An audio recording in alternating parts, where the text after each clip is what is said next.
আমরা আজকে Asia cup জিতলাম। আসলে আমি ভালো পারফরমেন্স করছি, এটা আমার টিমের জন্য ভালো ছিল। আমি ভালো পারফরমেন্স করাতে আর্লি ব্রেক টু দেওয়াতে আমার টিমের সাপোর্টটা পাইছে আমার কাছ থেকে। আর চ্যাম্পিয়ন হয়েছে, আলহামদুলিল্লাহ আমরা অনেক হ্যাপি। এই জায়গায় আসলে এই এশিয়া কাপ শেষ না, আমাদের আরও অনেক কিছু করতে হবে, আরও অনেক অনেক উন্নতি করতে হবে।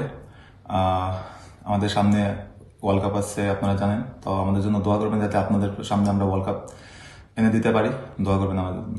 আসলে টিম ওয়াইজ আমরা অনেক ভালো খেলেছি, আর টিমের বর্নিংটা আসলে আমাদের অনেক ভালো ছিল। যেমন আমরা যেই খেলে 15 জন ছিলাম, 11 জন ভিতরে খেলছি, 4 জন বাইরে ছিল, ওরা অনেক আমাদের সাপোর্ট করেছে। আর 11 জনের একটাই বিশ্বাস ছিল, শুধু 11 জনের না, আমাদের 15 জনের একটা বিশ্বাস ছিল যে আমরা আজকে জিতবো ইনশাআল্লাহ। আর এই জায়গায় আমাদের টিম ম্যানেজমেন্ট অনেক সাপোর্ট করেছে আমাদের। যেমন অনেক কিছু, যেমন অনেক প্ল্যান বা কি করতে হবে, কখন কি করতে হবে, মেন্টালিটি সাপোর্ট অনেক কিছু দিয়েছে আমাদের। আলহামদুলিল্লাহ আমরা আদারে সব ওভারঅল আমরা চ্যাম্পিয়ন হইতে পারছি।